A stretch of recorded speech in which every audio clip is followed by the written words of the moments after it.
Dear friends and professionalist, I Uday Singh advocate speaking. ನೀವೆಲ್ಲರೂ ಸಹ ನನ್ನ ಚಾನಲನ್ನು ನೋಡ್ತಾ ಇದ್ದೀರಿ ಅಂತ ನಾನು ಅಂದ್ಕೊಂಡಿದ್ದೀನಿ. ಶೇರ್ ಮಾಡಿ, ಲೈಕ್ ಮಾಡಿ, ಕಮೆಂಟ್ ಮಾಡಿ, ಮತ್ತು ನನ್ನ ಚಾನಲ್ಗೆ ಇನ್ನೂ ಯಾರು ಸಬ್ಸ್ಕ್ರೈಬ್ ಆಗಿಲ್ಲ ನೀವೆಲ್ಲರೂ ಸಬ್ಸ್ಕ್ರೈಬ್ ಆಗಬೇಕಂತ ಕೇಳ್ಕೊಳ್ತಾ, ಇವತ್ತು ನಾನು ಇನ್ನೊಂದು ವಿಷಯವನ್ನು ತೆಗೆದುಕೊಂಡು ನಿಮ್ಮ ಮುಂದೆ ಬಂದಿದ್ದೀನಿ.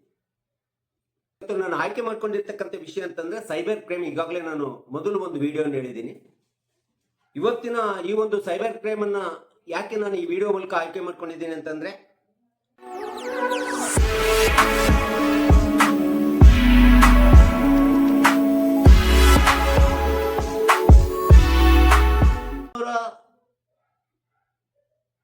ಎರಡ್ 2024ರಲ್ಲಿ BNS IPCಗೆ ಪೂರಕವಾಗಿ ಬಂದಿರತಕ್ಕಂಥ BNS ನಲ್ಲಿ ಕೆಲವೊಂದು ರೆಲೆವೆನ್ಸೀಸ್ ಆಫ್ ಸೆಕ್ಷನ್ಸ್ ಗಳನ್ನ ಇನ್ಫಾರ್ಮೇಶನ್ ಟೆಕ್ನಾಲಜಿ ಆಕ್ಟ್ 2000 ಒಳಗಡೆ ಇನ್ಸರ್ಟ್ ಮಾಡಿದ್ದಾರೆ, ಸೇರಿಸಿದ್ದಾರೆ, ಇನ್ಕಾರ್ಪೊರೇಷನ್ ಮಾಡಿದ್ದಾರೆ. ಅದು ಇವತ್ತಿನ ದಿನಗಳಲ್ಲಿ ನಡೆಯುವಂತ ಸೈಬರ್ ಕ್ರೈಮ್ ಅನ್ನ ತಡೆಗಟ್ಟಲಿಕ್ಕೋಸ್ಕರ. ಏನು ಡಿಜಿಟಲ್ ಸೈಬರ್ ಅಪರಾಧಗಳು ಇವತ್ತು ನಡೀತಾ ಇದ್ದಾವೆ, ಇಂಥ ಒಂದು ಸೈಬರ್ ಅಪರಾಧಗಳನ್ನ ನಿಯಂತ್ರಣ ಮಾಡಬೇಕು, ತಡೆಗಟ್ಟಬೇಕೆಂಬತಕ್ಕಂಥ ಹಿನ್ನೆಲೆಯಲ್ಲಿ ಇಟ್ಕೊಂಡು ಮೊದಲಿದ್ದ IPCಗೆ ತಿದ್ದುಪಡಿ ಆಗಿಬಿಟ್ಟು ಏನು BNS 2024ರಲ್ಲಿ ಬಂದಿದೆ, ಈ ಒಂದು 24ರಲ್ಲಿ ಬಂದಂತ IPCಯ ಸೆಕ್ಷನ್ಸ್ ಗಳ ಈ BNS ನಲ್ಲಿ ಸೇರಿಸ್ಬಿಟ್ಟು ಆ BNS ಸೆಕ್ಷನ್ಸ್ ಗಳನ್ನ ಇವತ್ತು ಇನ್ಫಾರ್ಮೇಶನ್ ಟೆಕ್ನಾಲಜಿ ಆಕ್ಟ್ ಅಂತ ಏನಿದೆ 2000 ಅದರಲ್ಲಿ ಇನ್ಕಾರ್ಪೊರೇಟ್ ಮಾಡಿರ್ತಕ್ಕಂಥದ್ದು. ಇದು ಬಹಳ ಮಹತ್ವಪೂರ್ಣವಾದಂತಾಗಿದೆ ಸೈಬರ್ ಕ್ರೈಮ್ ಅನ್ನು ಇವತ್ತು ತಡೆಹಿಡಿಯಲಿಕ್ಕೆ. ಸೊ ಹಾಗಾದ್ರೆ ಈ ಒಂದು ಸೈಬರ್ ಕ್ರೈಮ್ ಅನ್ನ ತಡೆಗಟ್ಟಲಿಕ್ಕೋಸ್ಕರ ಯಾವ ಸೆಕ್ಷನ್ಸ್ ಗಳನ್ನ BNS ನ 2024ರಲ್ಲಿ ತಿದ್ದುಪಡಿಯಾಗಿ ಬಂದಿರತಕ್ಕಂಥ BNS ನ ಯಾವ ಸೆಕ್ಷನ್ಸ್ ಗಳನ್ನ ಮತ್ತು ಯಾವ ವಿಷಯಗಳನ್ನ ಆಧಾರಿತವಾದಂತ ಸೆಕ್ಷನ್ಸ್ ಗಳು ಇವತ್ತು IT ಆಕ್ಟ್ ನಲ್ಲಿ ಸೇರಿಸಿದ್ದಾರೆ ಎಂಬತಕ್ಕಂಥದ್ದನ್ನ ನಾನು ಈ ವಿಡಿಯೋ ಮೂಲಕ ತಿಳಿಸಲಿಕ್ಕೆ ಇಷ್ಟಪಡ್ತಾ ಇದ್ದೀನಿ. ಮೊಟ್ಟ ಮೊದಲನೇದಾಗಿ ಥೆಫ್ಟ್. BNS ನಲ್ಲಿ ಬರ್ತಕ್ಕಂಥ ಥೆಫ್ಟ್ ಸೆಕ್ಷನ್ ಏನಿದೆ 303 ಕ್ಲಾಸ್ 1 ಸೆಕ್ಷನ್ ಹೇಳ್ತದೆ. ಥೆಫ್ಟ್ ಅಂದ್ರೆ ಕಳ್ಳತನ. ಈ ಒಂದು ಸೆಕ್ಷನ್ ಅನ್ನ 2000 IT ಆಕ್ಟ್ ನಲ್ಲಿ ಇನ್ಸರ್ಟ್ ಮಾಡಲಾಗಿದೆ.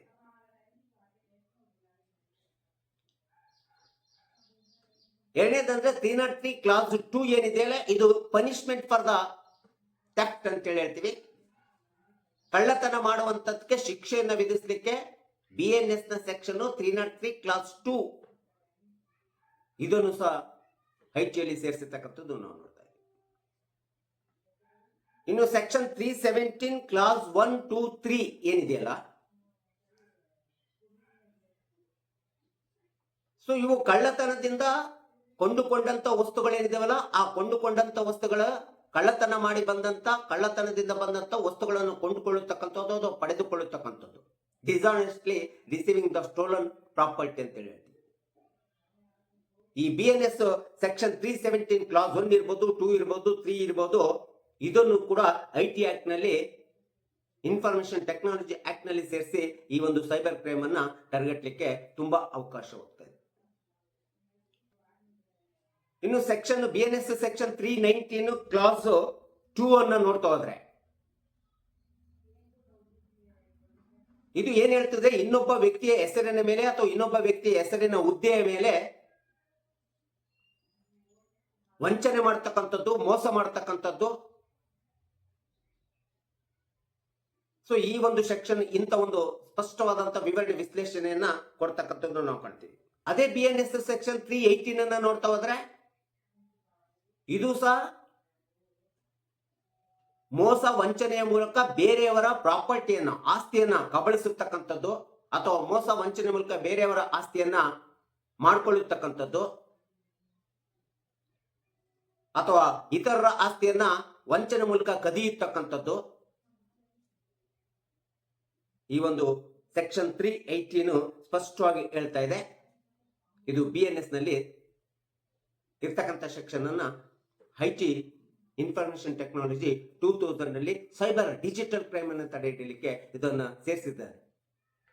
ಇನ್ನು BNS ನ ಸೆಕ್ಷನ್ 366 ಕ್ಲಾಸ್ 1 ಅನ್ನು ನೋಡ್ತಾ ಹೋದ್ರೆ, ಇದು ಫೋರ್ಜರಿ ಬಗ್ಗೆ ಹೇಳ್ತದೆ. ಇನ್ನೊಬ್ಬರ ಸಹಿಯನ್ನ ತಾವು ಹೊಡೆಯತಕ್ಕಂಥದ್ದು, ಇನ್ನೊಬ್ಬರ ಸಹಿಯನ್ನ ತಾವೇ ಅವರೇ ಅಂತ ಹೇಳ್ಬಿಟ್ಟು ಸಹಿ ಮಾಡಿಬಿಟ್ಟು ಬೇರೆಯವರಿಗೆ ಮೋಸ ಮಾಡ್ತಕ್ಕಂಥದ್ದು, ವಂಚನೆ ಮಾಡ್ತಕ್ಕಂಥದ್ದು. ಸೆಕ್ಷನ್ 366 ಕ್ಲಾಸ್ 1 ನಲ್ಲಿ ನಾವು ನೋಡ್ತಾ ಇದ್ದೀವಿ.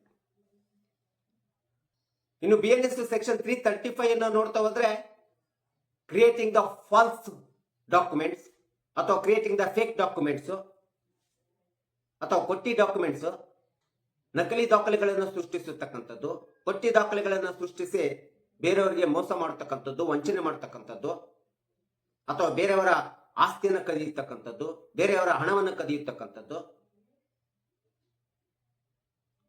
ಒಟ್ಟು ಫಾಲ್ಸ್ ಅಂಡ್ ಫೇಕ್ ಮಾಡತಕ್ಕಂಥದ್ದು.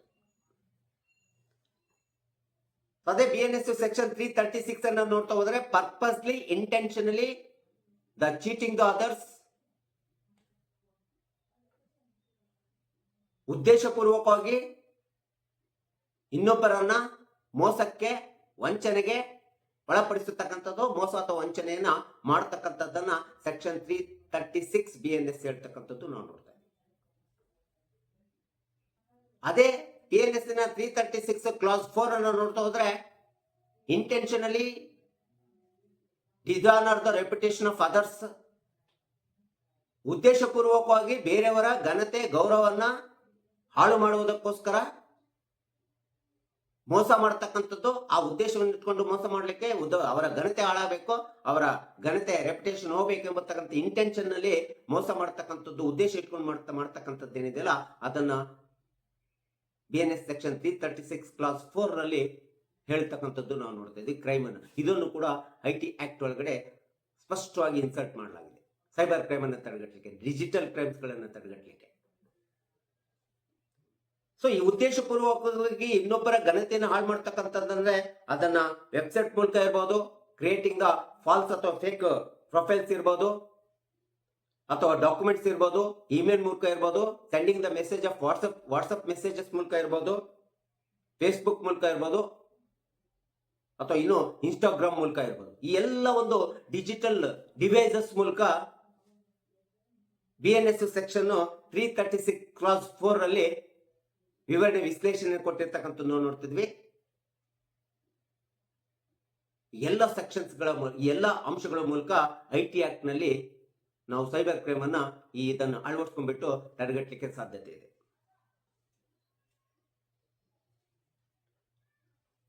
ಇನ್ನು BNS ಸೆಕ್ಷನ್ 356 ಕ್ಲಾಸ್ 1 ಅನ್ನು ನೋಡ್ತಾ ಹೋದ್ರೆ ಇದು ರೆಫರ್ ಟು ದ ಡಿಫಾಮೇಷನ್, ಮಾನಹಾನಿ ಅಥವಾ ಮಾನ ನಷ್ಟದ ಬಗ್ಗೆ, ಅಫೆನ್ಸ್ ಬಗ್ಗೆ ಹೇಳ್ತಿದೆ. ನಮಗೆ IPC ಸೆಕ್ಷನ್ 499 500 ಬರ್ತಿದೆ. 499 ಈ ಒಂದು ಡಿಫಾಮೇಷನ್ ಬಗ್ಗೆ ಹೇಳ್ತದೆ, ಅಫೆನ್ಸ್ ಆಫ್ ಡಿಫಾಮೇಷನ್ ಬಗ್ಗೆ ಹೇಳ್ತದೆ, 500 ಪನಿಷ್ಮೆಂಟ್ ಫಾರ್ ಡಿಫಾಮೇಷನ್ ಬಗ್ಗೆ ಹೇಳ್ತದೆ. ಆದ್ರೆ ಅದನ್ನ BNS ನಲ್ಲಿ 356 ಕ್ಲಾಸ್ 1 ನಲ್ಲಿ ತಂದ್ಬಿಟ್ಟು ಮಾನ ನಷ್ಟ, ಮಾನ ಹಾನಿ ಅಪರಾಧದ ಬಗ್ಗೆ ಹೇಳಿ ಇದನ್ನ IT ಆಕ್ಟ್ 2000 ನಲ್ಲಿ ಇನ್ಕಾರ್ಪೊರೇಟ್ ಮಾಡಲಾಗಿದೆ.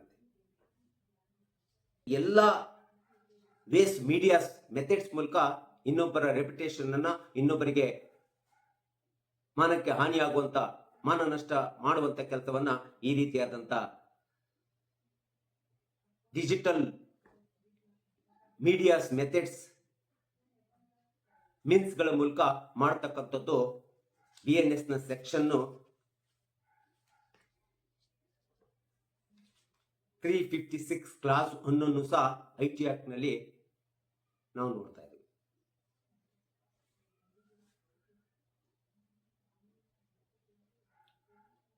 ಅದೇ ತರ BNS ಸೆಕ್ಷನ್ 351 ಅನ್ನು ನೋಡ್ತಾ ಹೋದ್ರೆ 351 ಇಂಟಿಮಿಡಿಯೇಷನ್ ಅಂತ ಹೇಳಿ ಹೇಳ್ತೀವಿ, ಅಫೆನ್ಸ್ ಆಫ್ ಇಂಟಿಮಿಡಿಯೇಷನ್ ಅಂತ ಹೇಳ್ತೀವಿ, ಅಥವಾ ಥ್ರೆಟನಿ ಅಂತ ಹೇಳಿ ಹೇಳ್ತೀವಿ, ಥ್ರೆಟನಿಂಗ್ ಅಂತ ಹೇಳಿ ಹೇಳ್ತೀವಿ. ಈ ಸೆಕ್ಷನ್ ಇದನ್ನ ಹೇಳ್ತದೆ. ಬೆದರಿಕೆ ಹಾಕೋದು, ಜೀವ ಬೆದರಿಕೆ ಹಾಕೋದು, ಇನ್ನೊಬ್ಬರಿಗೆ ಭಯವನ್ನು ನಿರ್ಮಾಣ ಮಾಡತಕ್ಕಂಥದ್ದು, ಈ ರೀತಿಯಾದಂತಹ ಬೆದರಿಕೆ ಹಾಕತಕ್ಕಂಥದ್ದು ಏನಿದೆಯಲ್ಲ ಈ ಸೆಕ್ಷನ್ ರೆಫರ್ ಮಾಡ್ತದೆ. ಅದೇ BNS ನ ಸೆಕ್ಷನ್ 351 ಕ್ಲಾಸ್ 2 ಏನ್ ಹೇಳ್ತದೆ, ಪನಿಷ್ಮೆಂಟ್ ಫಾರ್ ದ ಕ್ರಿಮಿನಲ್ ಇಂಟಿಮಿಡಿಯೇಷನ್ ಹೇಳ್ತದೆ. ಈ ಬೆದರಿಕೆ ಹಾಕುವಂತ ಅಪರಾಧ ಏನ್ ಮಾಡ್ತಾರಲ್ಲ, ಆ ಬೆದರಿಕೆ ಹಾಕುವಂತ ಅಪರಾಧಕ್ಕೆ ಶಿಕ್ಷೆಯನ್ನು ಕೊಡ್ಲಿಕ್ಕೆ 351 ಕ್ಲಾಸ್ 1 and 3 ದಲ್ಲಿ ನಾವು ನೋಡ್ತೀವಿ, ಅಥವಾ ಸಾರಿ ಕ್ಲಾಸ್ 2 and 3 ದಲ್ಲಿ ನಾವು ನೋಡ್ತಾ ಇದ್ದೀವಿ. ಹೀಗೆ ಸೈಬರ್ ಕ್ರೈಮ್ ಎಂಬತಕ್ಕಂತ ಏನಿದೆ ಇವತ್ತಿನ ದಿನಗಳಲ್ಲಿ ಬಹಳಷ್ಟು ಸಿವಿಯರ್ ಕ್ರೈಮ್ ಆಗ್ತಾ ಇರೋದ್ರಿಂದ ಈ ಹೊಸದಾಗಿ ಬಂದಿರತಕ್ಕಂಥ BNS ನ 2024ರಲ್ಲಿ ಬಂದಿರತಕ್ಕಂಥ ತಿದ್ದುಪಡಿ IPCಗೆ ತಿದ್ದುಪಡಿಯಾಗಿ ಬಂದಿರತಕ್ಕಂಥ ಕಾಯ್ದೆಯಲ್ಲಿರ್ತಕ್ಕಂಥ ರೆಲೆವೆನ್ಸಿಸ್ ಆಫ್ ಸೆಕ್ಷನ್ಸ್ ಗಳನ್ನ ಇನ್ಫಾರ್ಮೇಶನ್ ಟೆಕ್ನಾಲಜಿ ಆಕ್ಟ್ 2000 ನಲ್ಲಿ ಇನ್ಸರ್ಟ್ ಮಾಡಿಬಿಟ್ಟು ಆ ಒಂದು ಇನ್ಸರ್ಟ್ ಅಂಡ್ ಇನ್ಕಾರ್ಪೊರೇಷನ್ ಮೂಲಕ ಇವತ್ತಿನ ದಿನಗಳಲ್ಲಿ ಈ ಡಿಜಿಟಲ್ ಕ್ರೈಮ್ಸ್ ಅಂತೇನಿದೆ, ಈ ಸೈಬರ್ ಕ್ರೈಮ್ ಎಂಬತಕ್ಕಂಥ ವರ್ಡ್ ಏನಿದೆ ಅದನ್ನ ಟೆಕ್ನಾಲಜಿ ಮೂಲಕ ಪ್ರಿವೆನ್ಷನ್ ಮಾಡ್ತಕ್ಕಂಥ ತಡೆಗಟ್ಟುವಂತ ಅಂಶವನ್ನು ಇವತ್ತು ತಂತ್ರಜ್ಞಾನದಲ್ಲಿ ನಾವು ಕಾಣ್ತಾ ಇದ್ದೇವೆ. ಸೊ ಈ ರೀತಿಯಾದಂತ ಒಂದು ಸೆಕ್ಷನ್ಸ್ಗಳು ನಾವು ಕಕ್ಷಿದಾರರಿಗಾಗ್ಲಿ ಅಥವಾ ಸಾರ್ವಜನಿಕರಿಗಾಗ್ಲಿ ಅಥವಾ ನಮಗೆ ತುಂಬಾ ಗೊತ್ತಾಗಬೇಕು, ನಾವೆಲ್ಲರೂ ಸಹ ತಿಳ್ಕೋಬೇಕು, ಸಾರ್ವಜನಿಕರು ಇದೆಲ್ಲ ಗೊತ್ತಾಗಬೇಕು ಎಂಬತಕ್ಕಂಥ ಹಿನ್ನೆಲೆಯನ್ನು ಇಟ್ಕೊಂಡು ನಾನು ಈ ವಿಡಿಯೋ ಮೂಲಕ ಒಂದಿಷ್ಟು ಸೈಬರ್ ಕ್ರೈಮಿನ BNS ನ ಸೆಕ್ಷನ್ಸ್ಗಳು ಯಾವ್ಯಾವ IT ಆಕ್ಟ್ ನಲ್ಲಿ ಇನ್ಸರ್ಟ್ ಆಗಿ ಅನ್ವಯ ಆಗ್ತವೆ, ಹೇಗೆ ತಂತ್ರಜ್ಞಾನದ ಮೂಲಕ ಈ ಒಂದು ಟೆಕ್ನಾಲಜಿ ಮೂಲಕ ಸೈಬರ್ ಕ್ರೈಮ್ ಅನ್ನು ತಡೆಗಟ್ಟಲಿಕ್ಕೆ ಇವತ್ತು ಪ್ರಯತ್ನ ಆಗ್ತಾ ಇದೆ ಎಂಬತಕ್ಕಂಥ ಒಂದು ಅಂಶವನ್ನ ಎಲ್ಲರಿಗೂ ಗೊತ್ತಾಗ್ಲಿ ಎಂಬತಕ್ಕಂಥ ಹಿನ್ನೆಲೆ ಇಟ್ಕೊಂಡು ನಾನು ಈ ವಿಡಿಯೋವನ್ನು ಮಾಡಿದ್ದೀನಿ. ದಯವಿಟ್ಟು ನನ್ನ ವಿಡಿಯೋ ಇಷ್ಟ ಆಗಿದ್ರೆ ಶೇರ್ ಮಾಡಿ, ಲೈಕ್ ಮಾಡಿ, ಕಮೆಂಟ್ ಮಾಡಿ, ಮತ್ತು ಇನ್ನು ಯಾರ್ಯಾರು ಸಬ್ಸ್ಕ್ರೈಬ್ ಆಗಿಲ್ಲ ನೀವೆಲ್ಲರೂ ಸಬ್ಸ್ಕ್ರೈಬ್ ಆಗ್ಬೇಕಂತ ಕೇಳ್ಕೊಳ್ತಾ ಇವತ್ತಿನ ವಿಷಯಕ್ಕೆ ವಿರಾಮ ಹೇಳ್ತೀನಿ. ನಾನು ಇನ್ನೊಂದು ವಿಷಯ ತೆಗೆದುಕೊಂಡು ನಿಮ್ಮ ಮುಂದೆ ಬರ್ತೀನಿ. ಜೈ ಹಿಂದ್, ಜೈ ಕರ್ನಾಟಕ.